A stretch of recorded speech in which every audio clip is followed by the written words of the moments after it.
बहुत से सियासी पार्टियां इलेक्शन लड़ रही हैं, तो मजलिस इत्तेहादुल मुस्लिमीन तरह इलेक्शन लड़ रही है। मजलिस इत्तेहादुल मुस्लिमीन अल्लाह सुब्हानहू व तआला के जात पे यकीन है। अल्लाह सुब्हानहू व तआला अगर आपको जरिया बनाएगा तो इंशाअल्लाह 20 तारीख को पतन और 21 को जश्न मनाने के लिए शमीर साजिद बिल्डर साहब आएंगे और मजलिस के तमाम कायदीन आएंगे। मगर याद रखो अजीज साथियों, मगर हालात इंतखाबात हो रहे हैं। यहाँ पर क्या हो रहा है, विकास और डेवलपमेंट की बात करने वालों, आपको बड़ी बरकत नगर वालों से मोहब्बत जाग रही है, वो झूठी मोहब्बत जो जाग गई है। तो मेरा सवाल है, बता बंगले वाले यहां सीमेंट की फैक्ट्री क्यों बनाया? आज हमारे सेहत का मसला, सेहत खराब होने का जिम्मेदार अगर कोई है तो दूसरा कोई नहीं, ये राष्ट्रवादी का इमरान हाशमी और बीजेपी की माया में। मगर याद रखो जी साथियों, मैंने सुना है कि मोहसिन को यहां पर तरह समझ रहे हैं।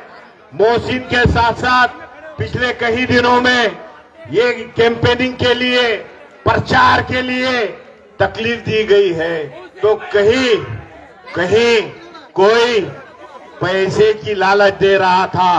तो मैं आप तमाम की मौजूदगी में वो इमरान हाशमी को कहना चाहता हूं, अरे दीवाने, बाजारों में कुत्ते और बिल्लियां बिकती है, शेर नहीं बिकते।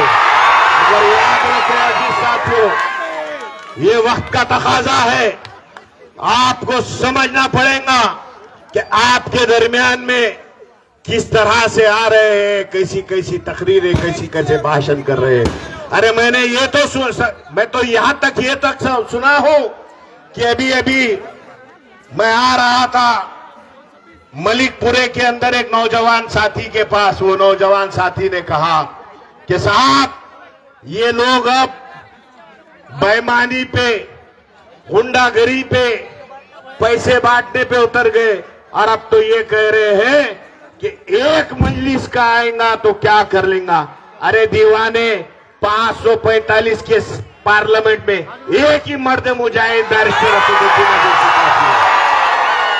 तो मैं आपसे अदबन गुजारिश करता हूं, किसी के बहकावे में नहीं जाना है। 20 तारीख को मजलिस इत्तेहादुल मुस्लिमीन को कामयाब करना है। आज मैं ये कहना चाहूंगा कि मोहसिन, डरने और घबराने की जरूरत नहीं है। ऐसे मुंडे गुंडे बहुत देख लिया हूं मैंने, और ऐसे कहीं आए और कहीं चले गए, मगर जिस एंगल से आया, जिस तरीके से बात करता है, उसी तरीके से जवाब दो, क्योंकि ये मजलिस इत्तेहादुल मुस्लिमीन ये बुज़दिलों की नहीं, ये शेरों की जमात है। मजलिस इत्तेहादुल मुस्लिमीन, आज मोहसिन के लिए हम आपके दरमियान में वोट की अपील करने के लिए आए। मैं ज्यादा नहीं कहता हूं, मगर यहां पर आपको समझना पड़ेगा, गुज़िश्ता कुछ दिन पहले उलेमाओं ने ये कहा था कि नामूस रिसालत के वक्त में कि यहां पर पूरे पड़ली में एक एहतजाज होना चाहिए था, सबने तय किया। मगर वो राष्ट्रवादी कांग्रेस के जरखरीद गुलाम मुसलमान, उनसे कहना चाह रहा हूं कि कहां धूम डाल कर बैठे थे उस टाइम में जब उलेमाओं के खिलाफ जा रहे थे। मगर अजीज साथियों, आपको समझना पड़ेगा कि मोहसिन एक अकेला था, बस अल्लाह ने आपको जरिया बनाया है, वो आपको अल्लाह जरिया बनाया है, तो इंशाअल्लाह आपको मोहसिन को वोट करना है। मगर मैं एक ही सवाल आपसे करूंगा, उसका जवाब भी आपको देना पड़ेगा। अल्लाह सुब्हानहू तआला सबको मौका देता है, मेरा यकीन मेरे अल्लाह पे है। 2020 के अंदर जब एक तरफ पूरे देश के अंदर हम लोग, हमारे मुसलमान, हमारे बूढ़ी दादियां, हमारी मां बहनें, हमारे नौजवान साथी एनआरसी CAA के नाम पे पूरे देश में एहतजाज हो रहा था या नहीं हो रहा था? नहीं हो रहा था? वो काले कानून के खिलाफ एहतजाज हो रहा था, तो दूसरी तरफ दिल्ली के असेंबली के इंतखाबात हो रहे थे। तो वो इंतखाबात में ये भारत का एक मिनिस्टर जो अनुराग ठाकुर था, दूसरा ये अमित शाह क्या कह रहा था कि ऐसा ईवीएम का बटन दबाओ कि करंट शाहीन बाग में लगना चाहिए। बोला था नहीं बोला था? सुने थे नहीं सुने थे? तो अल्लाह ने तुमको सुनहरा मौका अता फरमाया है। 20 तारीख को पतंग के ईवीएम का इतना बटन दबाओ कि ये बंगले वाले से लेके वो मोदी तक को करंट लगना चाहिए, याद है। इसलिए अजीज साथियों, बस आपसे गुजारिश करता हूं, मशीन नंबर 2 ईवीएम मशीन पर 2 नंबर बटन है। हमारी बहन आपके इलेक्शन लड़ रही है, इस नौजवान की कुर्बानियों को देखो। मैं आपके लिए आपके दरमियान में आया हूं। या समीर साजिद बिल्डर साहब यहां पर आए, समीर साजिद बिल्डर साहब यहां आए तो अल्लाह गवाह है, अल्लाह जानता है कि इस नौजवान के लिए आए हैं।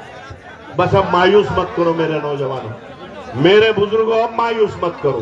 बैरिस्टर असदुद्दीन अवैसी साहब की उम्मीदों को मायूस मत करो, इम्तियाज जलील साहब की उम्मीदों को मायूस मत करो, समीर साजिद साहब की उम्मीदों को मायूस मत करो, शफीक भाऊ की उम्मीदों को मायूस मत करो। मैं आपसे हाथ जोड़ के गुजारिश करता हूं, मुत्तहिद हो जाओ, मुनज़्ज़म हो जाओ। अगर आप मुत्तहिद हो जाएंगे, आप मुनज़्ज़म हो जाएंगे, फिर किसी माँ के जने में हिम्मत नहीं होगी कि मुसलमानों के खिलाफ कोई आवाज उठा सके। ये आपके शहर में बहुत से वाक़े हो गए थे, मगर वक्त की कमी है।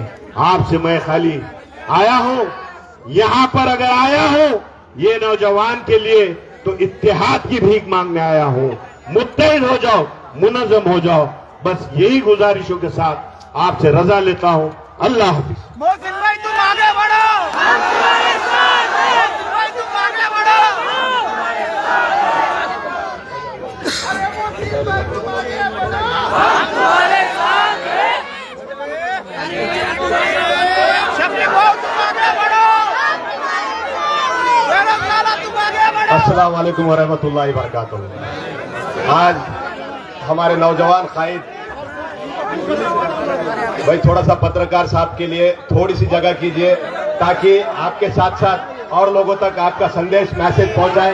गुजारिश करता हूं मैं सबसे, भाइयों, बुजुर्गों और दोस्तों, हमारे नौजवान कायद मोहसिन भाई, इनकी अहलिया हमारी बहन आयशा मोहसिन शेख, इनके इंतखाबी जलसे के रुए रवा, महाराष्ट्र की बुलंद नौजवान दिलों की धड़कन अली जनाब समीर साजिद बिल्डर साहब, मेरे बड़े भाई अभी जो आपके सामने आपकी रहनुमाई की हमारे नेता अली जनाब फिरोज लाला साहब और तमाम यहाँ पर आए हुए मेरे भाइयों, बुजुर्गों और दोस्तों।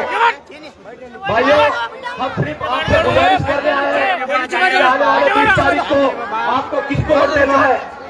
आपको ऐसे नौजवान को वोट देना है जो आपकी आवाज है, आपके लिए आवाज बुलंद करता है, आपके मुश्किलों में आपकी मदद करता है, आपके मसाइल के ऊपर आवाज उठाता है। ऐसा कोई नौजवान है तो उसका नाम शेख मोहसिन है। आपको शेख मोहसिन को ताकत देना है। लाला साहब ने एक बात कही जो मेरे दिल को छू गई। लोग सोचते हैं, यहाँ पर लोग बोल रहे हैं कि एक अकेला अगर वहाँ पर नगर सेवक बनकर जाएगा तो वहाँ क्या कर लेगा। तो लाला साहब ने जो कहा, अगर एक शेर पार्लियामेंट में जाकर 545 पर भारी पड़ सकता है तो एक नगर सेवक ये यहाँ पर धनंजय मुंडे साहब और पंकजा ताई मुंडे तुम्हारे ऊपर भी यहाँ पर भारी पड़ सकता है। लेकिन लाला ने एक जो बात कही, आप मुस्तैद हो जाओ, मुनज़्ज़म हो जाओ। इस वक्त मेरे को एक शेर याद आया जो बड़े दिल से निकलता है। मुस्तैद थे तो जमाने पे राज किया करते थे, मुत्तहिद थे तो जमाने पे राज किया करते थे, बिखर गए तो जमाने की ठोकर में आ गए। भाइयों, आपको यहाँ पर इकट्ठा होना पड़ेगा, एक जैती दिखानी पड़ेगी। मुझे लगता आज इतने तादाद में यहाँ पर नौजवान हैं, आज यहाँ पर हमारे बड़े बुजुर्ग हैं और हमारी पर्दानशीन माँ बहनें जो घरे से सुन रही है। मुझे लगता है इस तादाद के ऊपर से आज ही लगता है लाला साहब और समीर भैया, मुझे लगता आने वाले 21 तारीख की जरूरत नहीं है। आज के इस प्रेजेंटी से, आपके आने से ये लगता है कि मोहसिन की जीत आज ही पक्की हो गई इंशाअल्लाह। देखिए, मैं आपसे एक बात कहता हूँ, यहाँ पर मोहसिन के खिलाफ राष्ट्रवादी तुतारी है ना, और दूसरा है राष्ट्रवादी घड़ी, बराबर है क्या नहीं है। लेकिन आपके बाजू मोमिनाबाद में अंबेजोगाई में ये राष्ट्रवादी यानी पापा मोदी साहब और दूसरे पृथ्वीराज साठे जो तुतारी के नेता है, बजरंग सोने जो तुतारी के नेता है, तो ये दोनों मिलकर इलेक्शन लड़ रहे कि नहीं लड़ रहे? फिर ये दोनों यहाँ अलग अलग क्यों लड़ रहे? ये दोनों अलग अलग क्यों लड़ रहे? तो ये यहाँ पर लोगों की गिराने की साजिश है, हमारे वोटों का बंटवारा करने की साजिश है। तो आपको ये सोचना पड़ेगा, अगर हमारे वोटों का बंटवारा हो गया तो मोहसिन यहाँ पर आ नहीं सकेगा। आएगा क्या? तो एक साथ इकट्ठा होकर मुझे आप ये यकीन दिलाओ, आप दोनों हाथ ऊपर करके बताओ, यहाँ पर मोहसिन का साथ देने के लिए तैयार है या नहीं? मोहसिन का साथ देंगे ना आप? देंगे ना आप? ये वोट हम जात के नाम पर नहीं, हम जो है तो विकास के नाम पर मांगने आए। यहाँ पर मैं आपसे गुजारिश करता हूँ, यहाँ पर मैं आपसे गुजारिश करता हूँ कि यहाँ की सुनशाही और गुणशाही को दूर करने के लिए, सुनशाही और गुणशाही ये दोनों बहन और भाई, ये दोनों एक ही है। बहन और भाई दोनों एक ही है। जब अपने मफाद की और मतलब की बात आती है तो एक होते हैं। तो आप हमारा भी वक्त आ गया है कि हम एक हो जाए और मोहसिन का चुन कर दे। तो मैं आपसे गुजारिश करता हूँ, मशीन नंबर 2 पर बटन है, पतंग ये निशानी है, ज्यादा से ज्यादा तादाद में मोहसिन भाई यानी हमारी बहन आयशा मोहसिन शेख, इनको पतंग निशानी के सामने बटन दबाकर भारी अक्सरियत से यहाँ पर कीमती वोट देकर आपकी दुआओं से यहाँ पर नवाजे, चुनकर दे, ऐसी गुजारिश करता हूँ। और इसके बाद हमारे नेता नौजवान दिलों की धड़कन महाराष्ट्र की बुलंद तो समीर साजिद बिल्डर साहब से गुजारिश करता हूँ कि वो आप आए और हमारी यहाँ पर रहनुमाई और सरपंच करें। समीर भाई तुम आगे बढ़ो, समीर भाई तुम आगे बढ़ो, लाला साहब तुम आगे बढ़ो, लाला साहब तुम आगे बढ़ो। और हमको इस चुनाव से ये आपकी जो ताकत है, ये ताकत सिर्फ परली की ताकत नहीं। लोगों ने यहाँ पर कहा, गफ्फार साहब कह रहे थे एक बरकत से यहाँ पर कुछ नहीं हो सकता। यमायम अगर एक आती है तो बरकत से कुछ नहीं होता, लेकिन बरकत नगर ये दिखा के देगा कि यमायम की बरकत से आने वाले वक्त में इस बरकत नगर का चेहरा मोहरा बदलने का काम यहाँ पर मोहसिन करेगा।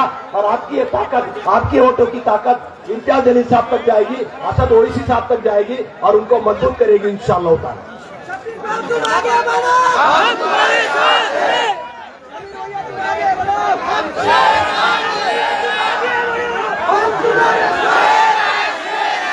देखो देखो कौन आया, शेर आया, शेर आया, देखो देखो कौन आया, शेर आया। स्टेज पर मौजूद मेरे बड़े भाई फिरोज लाला साहब भीड़ से यहाँ पर मेरे साथ तशरीफ लाए, भीड़ के जिला अध्यक्ष जनाब शफीक भाऊ, परली के तमाम मजलिस इत्तेहादुल मुस्लिमीन के जिम्मेदारान, मेरा दोस्त मोहसिन साहब और परली के मेरे दोस्तों, बुजुर्गों, घरों में बैठकर सुनने वाली मेरी पर्दा नशीन इज्जतदार माओ और बहनों, अस्सलाम वालेकुम। अपन परली के अंदर है, अस्सलाम वालेकुम। हम औरंगाबाद से आए हुए हैं। औरंगाबाद के लोगों को जरा ऊंचा सुनने की आदत है। हल्लू बोले तो समझ में नहीं आता, जोर से बोले तो समझ में आ जाता। वैसे आपके परली के अंदर भी काफी सारे हैं बागड़ बिल्ले, जिनको हल्लू बोलने की समझ नहीं आती। परली में है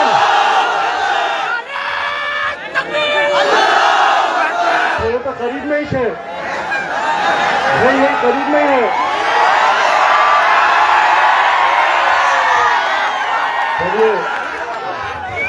देखिए, मैं यहाँ पर मजलिस इत्तेहादुल मुस्लिमीन के एक मामूली सिपाही की हैसियत से आप तमाम के बीच में आया हूँ। मैं बैरिस्टर असदुद्दीन ओवैसी साहब का, इम्तियाज जलील साहब का पैगाम लेके आपके बीच में आया हूँ।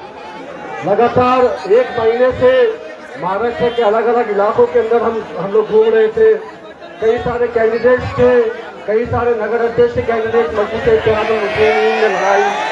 साहब, आपका परली वाहिद है जिसके लिए अलहद बैरिस्टर असदुद्दीन ओवैसी साहब ने मुझे कॉल किया।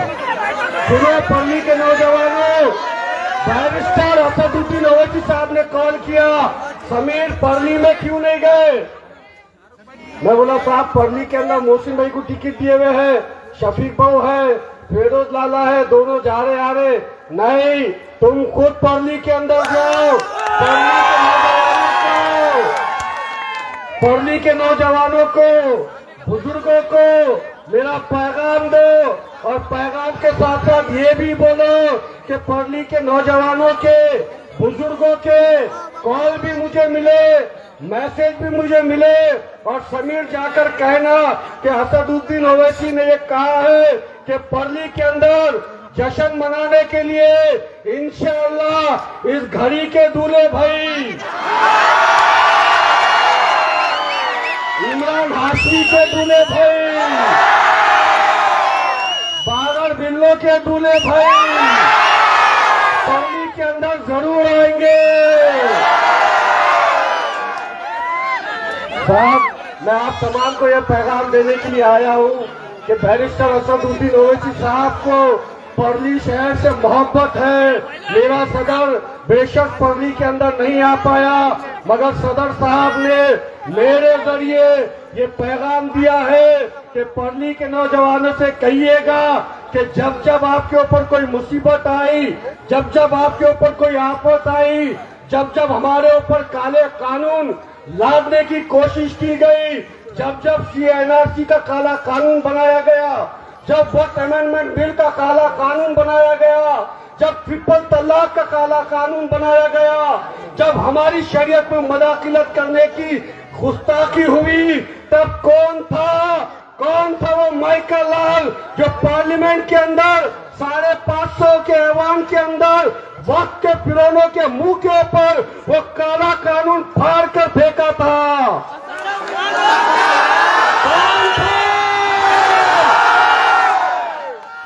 दूल्हे भाई था वो। मोदी के दूल्हे भाई थे वो, पवार के दूल्हे भाई थे वो, मुंडे के दूल्हे भाई थे वो। दूल्हे भाई डरते नहीं, जो बोलने का बराबर बोल के जाते, मोदी की आंखों में आके डाल कर बैठते। बैरिस्टर असदुद्दीन ओवैसी साहब ने मुझसे ये कहा है कि जा समीर, परली के अंदर नौजवानों से सवाल करो कि जब तुम्हारे हर मुद्दे के ऊपर, जब तुम्हारे हर विषय के ऊपर, जब अखलाक को मारा जा रहा हो, जब खालिक को मारा जा रहा हो, जब पहलुकान को मारा जा रहा हो, हर बार मैं आपके लिए आवाज उठाता हूँ, तो मैं सिर्फ आपके लिए आवाज उठाने के लिए हूँ। या जब वोट देने का वक्त आएगा तो आप वोट किसको देंगे? मेरे भाइयों, मैं आपसे कह रहा हूँ, किसको देंगे? भाई वालों, मैं आपको बोल रहा हूँ, वोट किसको देंगे? सबका लो, चिकनी चमेली का भी लो, चिकनी चमेली का भी मांझा लो, इमरान हाशमी का भी मांझा लो, मुंडे का भी मांझा लो, सब अपना है। आप लोगों का माल फंसा के रखे हुए, मांझा सबका लो। आने वाली 20 तारीख को परली के अंदर पतंग उड़ाओ,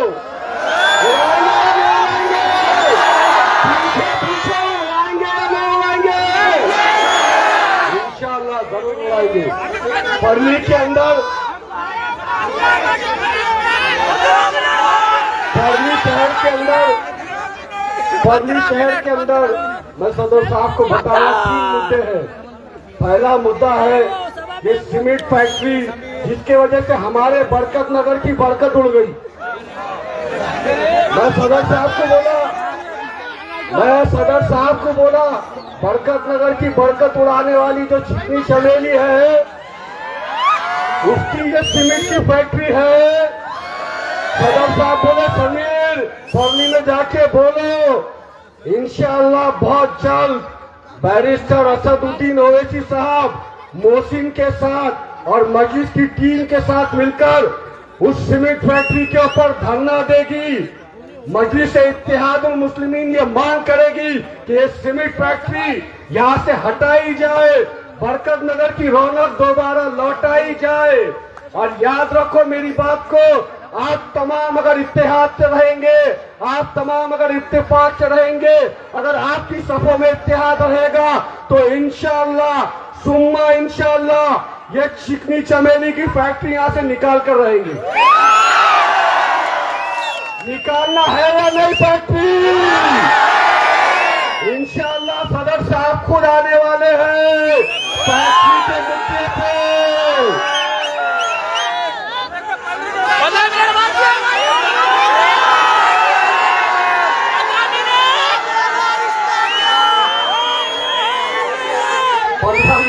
दूल्हे भाई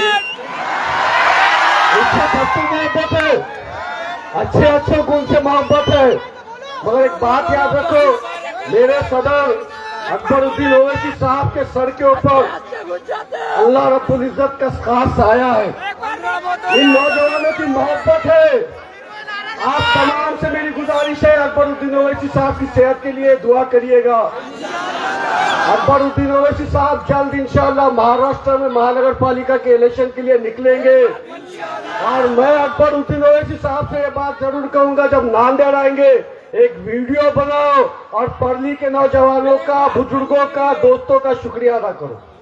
इंशाअल्लाह जरूर शुक्रिया अदा करेंगे।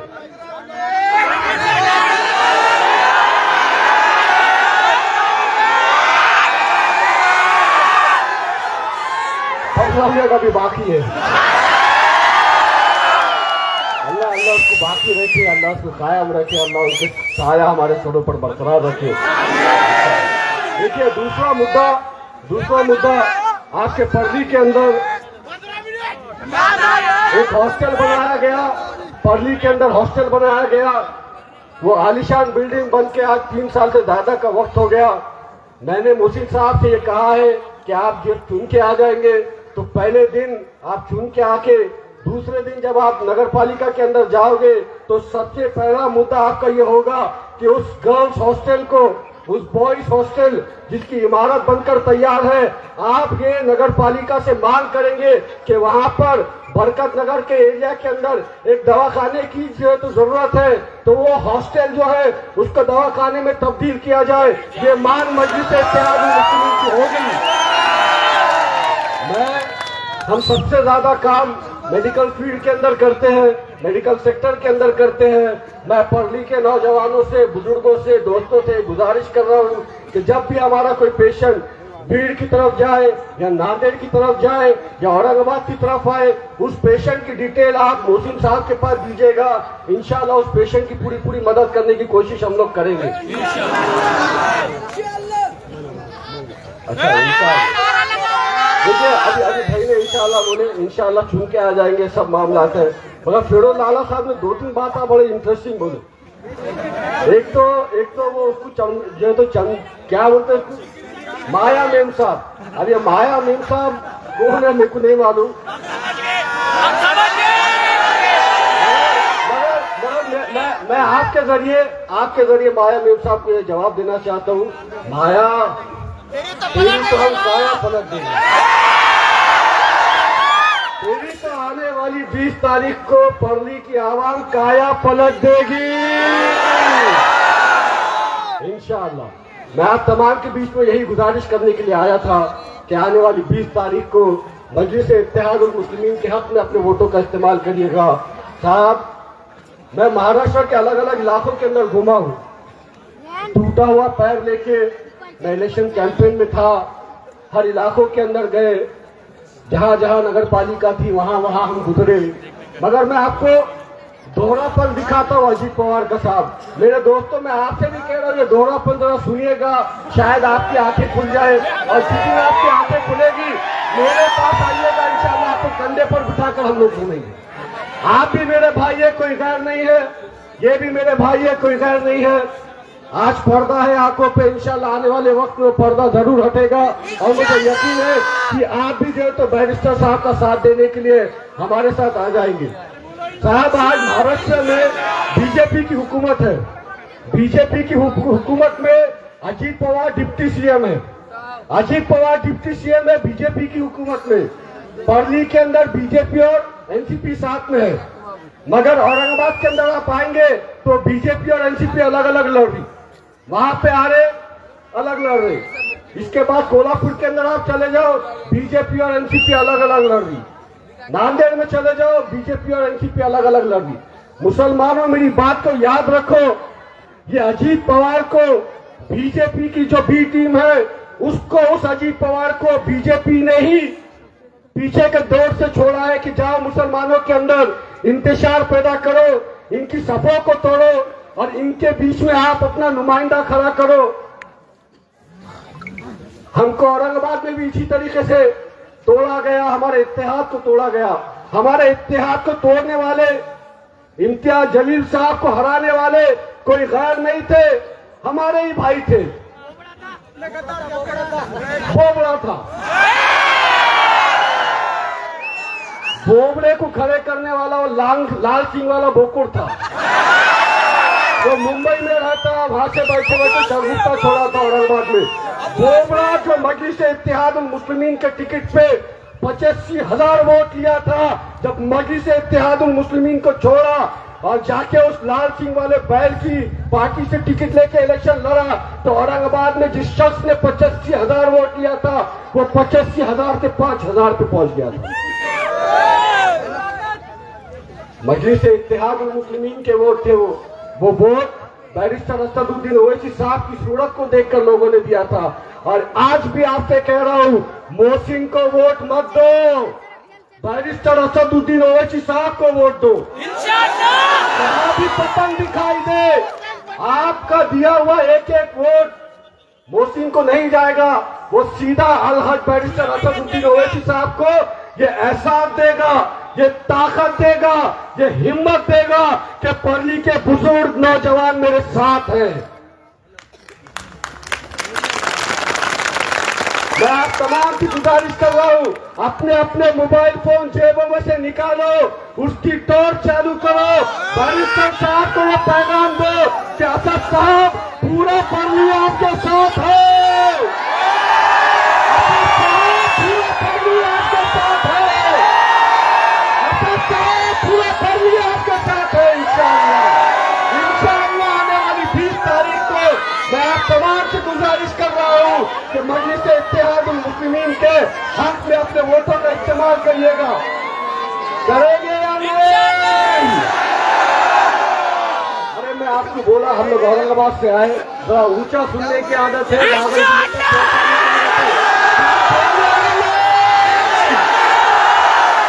जिले तक आवाज पहुंचाओ, आप किसके साथ हैं? किसके साथ हैं? 20 तारीख को इंशाअल्लाह परली के अंदर सिर्फ पतंग उड़ेगी, इंशाअल्लाह जरूर उड़ेगी। अरे असद साहब अंगारे!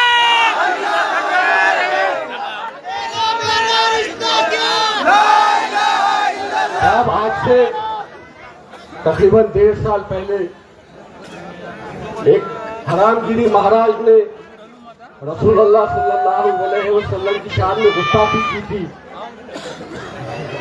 जब वो गुस्ताखी हुई तो उसके दूसरे दिन उस वक्त का मुख्यमंत्री शिंदे उसके स्टेज के ऊपर जाता है और स्टेज के ऊपर जाने के बाद में ये कहता है कि महाराज आम्ही तुमच्या केशाला पण हात लावू देणार नाही। उस वक्त मुसलमानों ने पूरे महाराष्ट्र के अलग अलग इलाकों के अंदर जाकर अलग अलग पुलिस स्टेशन के अंदर FIR दाखिल किए, मगर जब वक्त का सीएम खुद उसकी ताईद में खड़े हो जाए तो कानून भी उसका क्या बिगाड़ने वाला था। उस वक्त के अंदर एक मर्द मुजाहिद जिसका नाम सैयद इम्तियाज जलील है, उसने औरंगाबाद से लेकर मुंबई तक एक रैली निकाली और ये पैगाम दिया हुकूमत को और पूरे मुल्क को और पूरी दुनिया को कि मुसलमान हर चीज बर्दाश्त कर सकता है, मगर रसूल अल्लाह सल्लल्लाहु अलैहि वसल्लम की शान में गुस्ताखी हरगिज बर्दाश्त नहीं। ये जो अजीत पवार है ये उसी शिंदे का साथी है। याद रखो मुसलमानों, हुजूर की शान में गुस्ताखी करने वाला जितना बड़ा गुनहगार है उसका साथ देने वाला भी उतना ही बड़ा गुनहगार है। क्या आप ऐसे गुनहगारों का साथ देंगे? एनसीपी के जितने पढ़ने के अंदर एनसीपी के लोग हैं, मैं उनसे कह रहा हूँ, जब वक्त अमेंडमेंट बिल का काला कानून लाया गया था ना, एनसीपी के गुलामों, आपसे कह रहा हूँ, जब वक्त अमेंडमेंट बिल का काला कानून लाया गया था, असद साहब पार्लियामेंट के अंदर वक्त के फिरौलों के सामने वो कानून फाड़ रहे थे, और आपका अजीत पवार था जो हुकूमत के साथ, मोदी के साथ ठहरा हुआ था, और उस वक्त अमेंडमेंट बिल के ताईद में वोट करने वाला अजीत पवार है। क्या आप ऐसे पापी का साथ देंगे? अजीत पवार के गुलामों से कह रहा था। देखिए, मजलिस के अंदर आएंगे ना, देखो एक ही फर्क है दूसरी पार्टियों के अंदर और मजलिस इत्तेहादुल मुस्लिमीन के अंदर। दूसरी पार्टियों के अंदर भी शेर हो सकते हैं, होंगे भी, मानता हूं, होंगे, मगर वो शेर सरकत के शेर है। वो पवार पप्पा बोलते 1 तो इतना ही उठता हो, 2 तो इतना उठता हो, 3 तो इतना उठता। जितना पवार पप्पा बोलेंगे उतना ही कर सकते हैं आप, उसके आगे नहीं कर पाएंगे। मगर आप वही मजलिस इत्तेहादुल मुस्लिमीन के अंदर आएंगे तो अकबर साहब क्या बोलते, करके आ समीर, बाद में सब निपटने में बैठा है। इम्तियाज में क्या बोलते, समीर मियां करके आओ, बोलते मत बैठो। ये काम मजलिस इत्तेहादुल मुस्लिमीन के अंदर आप कर पाओगे, जो बोलना है डंके की चोट पे बोल पाओगे। पवार पप्पा हो या गांधी पप्पा हो या शिंदे डैडी हो, कोई आपको कुछ बोलने नहीं देगा, एक स्क्रिप्ट दे देंगे, इतनी बात करके आओ। आपको मुसलमानों की क़यादत करना है तो एक बात याद रखो, आओ मजलिस इत्तेहादुल मुस्लिमीन में हम तमाम आपको अपने कंधों पर बिठाने के लिए तैयार हैं। अच्छा, हमारे फिरोज लाला साहब एक बात बोलते, ये चाचा और भतीजे ये दोनों एक है, जो चाचा है वही भतीजा है, जो भतीजा है वही चाचा है। आपके पब्लिक के अंदर भी है ना? अच्छा, ये भी लाला की बात है, देखो बड़ों से सीख नहीं, बात अच्छी है। लाला मेरे बड़े हैं, लाला बोले महाराष्ट्र की सियासत में यही छोड़ा, चाचा भतीजे को लूट रहा, हर भतीजा चाचा को लूट रहा। तो ये आपके पढ़ली में भी चल रहा है, चाचा भतीजों के चक्कर में मत पड़ो, ये चाचा भतीजों को दोनों को छोड़ो और शेरवानी का साथ दो सीधा सीधा। ये शेरवानी आपके लिए हमेशा खड़ रहेगी इंशाअल्लाह। एक बात याद रखो, आपने हरे गहरे पवार मुंडे सबका साथ देकर देखे ना, दिए ना सबका साथ।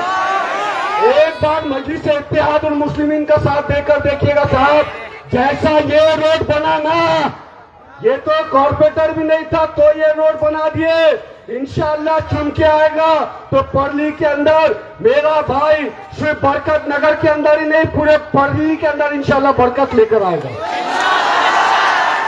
बरकत नगर वालों, ये घड़ी और तुतारी इनकी बरकतें खत्म करने का टाइम आया, सिर्फ पतंग की बरकतें लाने का टाइम आया। लाएंगे या नहीं लाएंगे?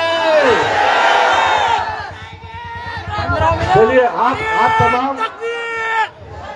तमाम ने हमारी बात को सुने, मैं आप तमाम को शुक्रगुजार हूँ। एक शेर सुना दूंगा, ये शेर इम्तियाज जलील साहब की जुबान से हमने सुना था, और मैं हर जगह ये शेर कहता हूँ, इसलिए कहता हूँ कि ये शेर हमारे काम करने का तरीका है।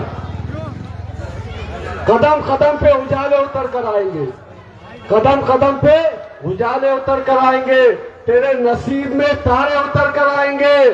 सहारा बन के निकल घर से बेसहारों का, तेरी मदद को फरिश्ते भी निकल कर आएंगे।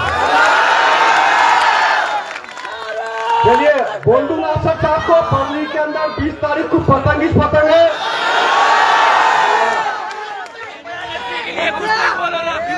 मोहसिन भाई की अहलिया इलेक्शन लड़ रही है, हमारी बहन है, आयशा बाजी उनका नाम है। तो आने वाली 20 तारीख को जहां भी पतंग दिखा, कैसा दबाएंगे? नहीं, हम औरंगाबाद वाले हैं भाई, जहां भी पतंग दिखा धप्पा था, कैसा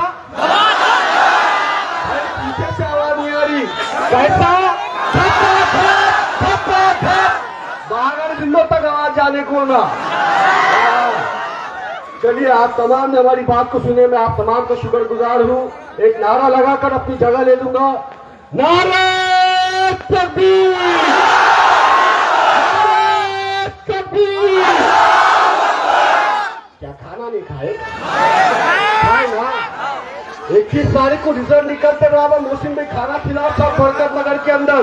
थोड़ा बना, इंशाल्लाह बहुत बरकत आ जाएंगी। बरकत नगर है अपना। नारा लगा रहे तो आवाज नहीं आ रही, बागर बिल्लो सुनते खड़े हुए पूरे कोने कब्जे में। चाय के सुट्टे लगाते लगाते सुन रहे फेरोज लाला क्या बोल रहे, फेरोज लाला क्या बोल रहे, पढ़ने के तमाम नौजवान सुन लिए। और इंशाल्लाह 20 तारीख को ये बागर बिल्ले सर खुजाते रह जाएंगे कि क्या हुआ पढ़ने के अंदर। चलिए, नारा लगाते ना, नारे तकबीर, नारे तकबीर। तेरा मेरा रिश्ता क्या, तेरा मेरा रिश्ता क्या, तेरा मेरा रिश्ता क्या। शुक्रिया बहुत।